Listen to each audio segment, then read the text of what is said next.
महादेव के जल से, क्रोधयुक्त जल से समुद्र में जो बालक प्रकट हुआ उसी का नाम पड़ा जलंधर। जलंधर नाम का दैत्य बना। समुद्र देव के भीषण जल में, फेन में जब जल गिरा, तूफान मचा, जल पर खलबली मची, और उस खलबली को देख करके आज समुद्र देव चिंतित हुए, कौन कौन कौन, और उस चिंता में, उस समस्या में, उस विचार में, उस कष्ट में समुद्र देव ने उस पुत्र को जन्म दिया। ऋषियों ने नाम रखा जलंधर, जिसके दर्शन मात्र से नेत्र में जल निकल जाए। जब ये छोटा था तो जलदेव समुद्र देव की दाढ़ी पकड़ के खींचा, समुद्र देव रोने लगे पीड़ा से, नेत्र से जल आया तो जलंधर नाम रखा। जलंधर महादेव का जप करने वाला, तप करने वाला हुआ। ईश्वर जी है क्या? शंकर जी, ईश्वर जी पीछे पंडाल पे है, इधर आ जाइए, बीच से आगे, बीच से आ जाइए। बंधुओं, जलंधर नाम का, जलंधर ने भगवान शिव का दिव्य तप किया, तप में चले गए और तप करने लगे। भगवान महादेव का घोर तप किया, भगवान महादेव प्रसन्न हो गए। हमारे महादेव इतने कृपालु, इतने दयालु, ध्यान दीजिए कथा पर। महादेव इतने भक्तवत्सल है, इतने शीघ्र कृपा करते हैं महादेव कि जो भी उससे जो मांगता वो दे देते हैं। जलंधर ने कहा, महादेव मुझे अमर कर दीजिए। भगवान ने कहा, अमर कोई नहीं हो सकता है। तो बोले, आशीर्वाद दीजिए, मैं सुंदर स्त्री को ब्याहूं और मेरी स्त्री जब तक पतिव्रता धर्म को धारण करेगी तब तक उसके पतिव्रता धर्म धारण करने के कारण मेरी मृत्यु ही नहीं होगी। जब तक वह पतिव्रता धर्म को धारण किए रहेगी तब तक मेरी मृत्यु नहीं हो सकती है। महादेव ने कहा, तथास्तु। जब तक तुझे जो पत्नी प्राप्त होगी वो जब तक पतिव्रता धर्म को धारण करेगी तब तक मृत्यु तेरा नहीं होगा। जलंधर महापापी बना। ध्यान दीजिए, विवाह हुआ जलंधर का, उस स्त्री का नाम पड़ा वृंदा। वृंदा नाम के स्त्री से विवाह हुआ। वृंदा पतिव्रता नारी, जानते हो देवियों, ध्यान दे करके सुनो, आप लोगों के लिए बोल रहे, पतिव्रता नारी का धर्म है कि अपने पति के अतिरिक्त दूसरे किसी पुरुष का पैर भी स्पर्श नहीं करना चाहिए। यह पतिव्रता स्त्री का धर्म है। सुनिए, यदि कोई पतिव्रता स्त्री दूसरे किसी भी पुरुष के चरणों को भी छू लेती है तो ऐसा कहा गया उसकी पतिव्रता धर्म नष्ट हो जाए। ये शिव पुराण कह रहा है। गुरुजन, आचार्यजन और भगवान पति को छोड़कर आपको दूसरे किन्हीं के भी पैर छूने का अधिकार, बोलो, स्त्रियों को है। सासू मां को छूइए, वो गुस्सा कम करेंगी। जेठानी का छूइए, वो नाराज कम होंगे। भाई की बड़ी बहन हो, उसको क्या बोलते, ननद, उसका छूइए, वो गुस्सा कम करेंगे। लेकिन पुरुष दूसरे पुरुष के पैर छूने का अधिकार नहीं दिया। लेकिन प्रणाम कीजिए, कैसे? सिर झुकाकर, दूर से जमीन का स्पर्श कीजिए। ये शिव पुराण की कथा कहती। वृंदा शुद्ध पतिव्रता धर्म को धारण करने वाली स्त्री बनी और वृंदा ने तप किया। वृंदा के तप के प्रभाव से जलंधर ने तीनों लोगों को जीता। इंद्र की राजगद्दी चली गई, स्वर्ग आदि लोगों को जलंधर ने जीता। भीषण दैत्य बना, क्योंकि महादेव के क्रोध से प्रकट हुआ है। भीषण दैत्य, अत्यंत क्रोधी दैत्य जलंधर। एक दिन जलंधर की दृष्टि मां पार्वती के ऊपर पड़ गई। मां पार्वती सौम्य है, सुशीला है। यद्यपि जब वो क्रोधित होती है तो महाकाली बन जाती है, जब वो विकराल रूप धारण करती है तो भद्रकाली बन जाती है। लेकिन सौम्य रूपा मां पार्वती है, जो शांत है, जो सहज है, जो गृहस्थ जीवन का यापन करती हैं, जो कार्तिकेय और गणेश की मां है। आज जलंधर ने जब मां पार्वती को देखा तो जलंधर को लगा इस संसार में पार्वती जैसा सुंदर कोई नहीं है, इसलिए इस पार्वती का हरण करो। जलंधर को किसी ने कहा, ये शिव की अर्धांगिनी है। बोले, होने दो, मुझे क्या लेना है, मैं इनसे विवाह, मैं इन्हें पकड़ूंगा, मैं इनको ले जाऊंगा अपने यहां। और वृंदा को तो अपने पति के किसी कर्म का ध्यान ही नहीं है। वृंदा तो तप में बैठी हुई है, वृंदा तपस्या करती है। महादेव के आशीर्वाद से वृंदा बनी है, शिव की कृपा से वृंदा का प्रादुर्भाव हुआ है। जानते हो, जैसे ही मां पार्वती के हरण के लिए जलंधर आक्रमण किया, भगवान महादेव जलंधर से युद्ध करने आ गए। लेकिन महादेव का ही आशीर्वाद है कि जलंधर को कोई परास्त नहीं कर सकता तब तक जब तक वृंदा का पातिव्रत धर्म नष्ट नहीं हो जाए। भगवान महादेव से कई वर्षों तक युद्ध चलता रहा, लंबा समय बीता, लेकिन महादेव जलंधर को परास्त नहीं कर पाए।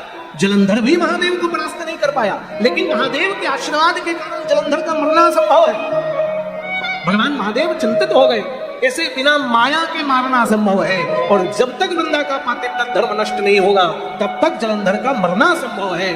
तो भगवान ने माया रूपी भगवान नारायण को कहा, प्रभु आप भेष बदलने में माहिर हो, कैसे भी करके छल बल पूर्वक वृंदा का पातिव्रत धर्म नष्ट कीजिए। ये पापी है जलंधर, इसने तप किया और तप करके इसने सर्वस्व प्राप्त किया और फिर अभिमान में आकर के संसार के पतन में लग गया है, इसकी मृत्यु जरूरी है। आज महादेव के कहने पर भगवान नारायण जलंधर का रूप धारण किया और जलंधर का रूप धारण करके वृंदा के यहाँ चले गए, राजमहल में जलंधर के चले गए। जलंधर तो यहाँ युद्ध कर रहा है। आज जलंधर, भगवान नारायण जलंधर का भेष बना करके आए, लोगों ने जय जयकार किया, महाराज जलंधर की जय हो, महाराज जलंधर की जय हो।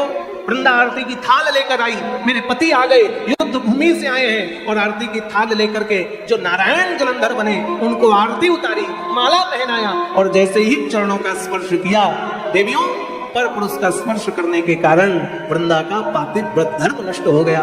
चरणों को छूते ही भगवान जलंधर रूप को त्याग कर चतुर्भुज रूप नारायण के प्रकट हो गए, और वृंदा का पातिव्रत धर्म इधर नष्ट हुआ, उधर महादेव ने जलंधर का उद्धार कर दिया।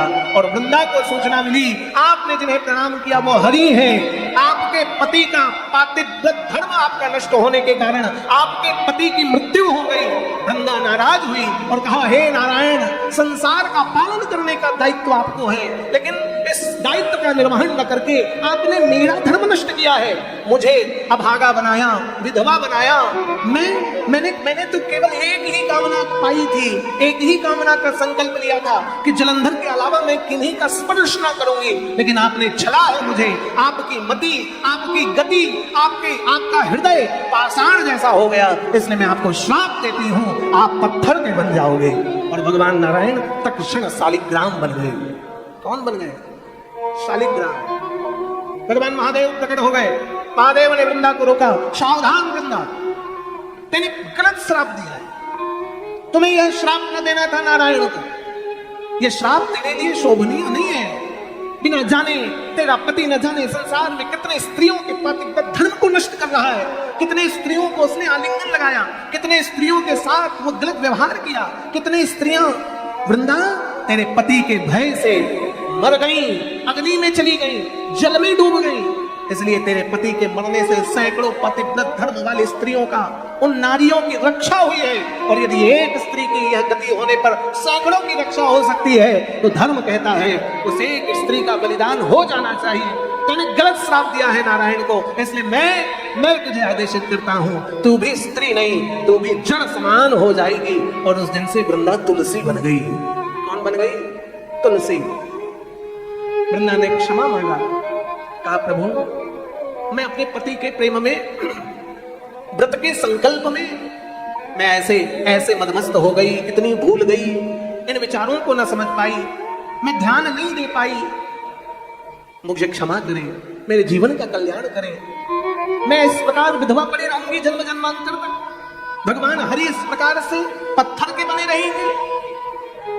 भगवान ने कहा नहीं वृंदा, तेने तप किया है, तेने त्याग किया है, इसलिए तेरे त्याग का फल मिलेगा कि शालिग्राम के मस्तक पर तू विराजमान होगे।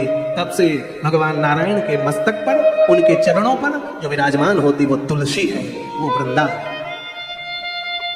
वृंदा ने कहा प्रभु आपने मुझे आशीर्वाद देकर धन्य कर दिया, लेकिन मैं आपसे दो कामनाओं को रखती हूं, ध्यान दीजिए। वृंदा ने कहा पहली कामना कि मैं सदा सर्वदा केवल नारायण की प्रिया होंगी। प्रभु मैं आपको समर्पित नहीं होंगी। तब से तुलसी पत्र भगवान महादेव को नहीं चढ़ाया जाता है। भगवान शिव की पूजा में तुलसी नहीं चढ़ती है, किंतु प्रभु मेरे पुष्प आपको समर्पित होंगे। और तुलसी में जो पुष्प होते हैं ना, उसे मंजरी बोलते हैं। क्या बोलते हैं?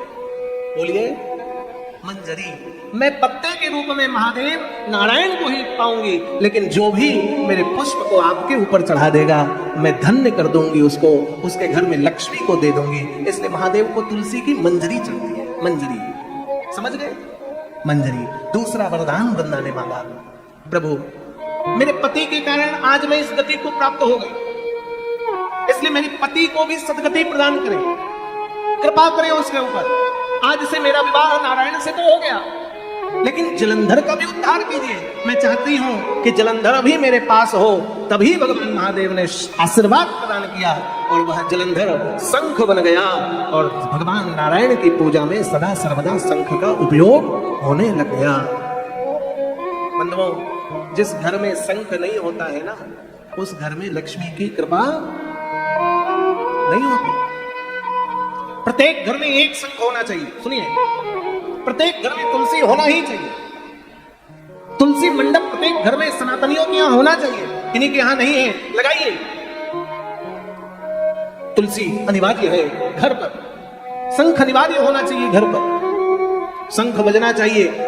यहां तक कि शास्त्र कहता है जिस घर पर शंख की ध्वनि होती है, घंटी की ध्वनि होती है, उस घर पर प्रेतों का वास नहीं होता, भूत नहीं आते। घंटनाद हो, शंखनाद हो, वहां हरि वास करते, वहां नारायण वास करते। शंख एक हो, घंटी एक हो, रखिए, खरीदिए, लाइए।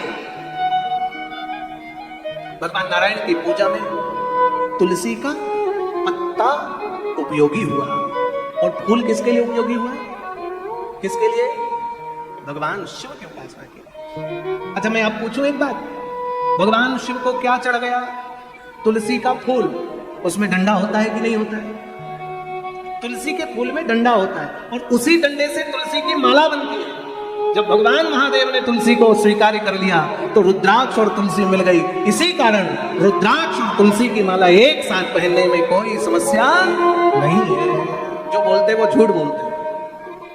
पहनना चाहिए, नित्य तुलसी के पत्ते का सेवन करना चाहिए, नित्य बिल्व पत्र का सेवन करना चाहिए। मैंने बड़े बड़े संतों को देखा वो तुलसी और रुद्राक्ष पहनते हैं। मतलब पीठ वाले महाराज जी को देखा, मैंने शंकराचार्यों को देखा, कई बड़े संतों को देखा। ये भ्रांतियां हैं। दूसरी एक बात बताओ, तुलसी गले पर धारण करने का जितना नियम है ना, उतना ही नियम रुद्राक्ष धारण करने वाले का नियम होता है।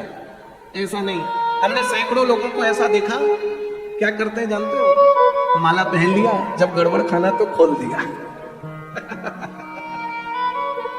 खूब चलता, खूब। इस क्षेत्र में झारखंड, बंगाल, छत्तीसगढ़, इस क्षेत्र में हमने देखा लोग क्या करते हैं, माला पहन लिए और जब खाना हुआ तो खाने के चक्कर में माला उतार दे रहे। याद रखना, किसी दिन माला आपको चक्कर में पड़ के उतार दिया ना, उस दिन कल्याण नहीं हो, उस दिन दुर्गति हो जाएगी।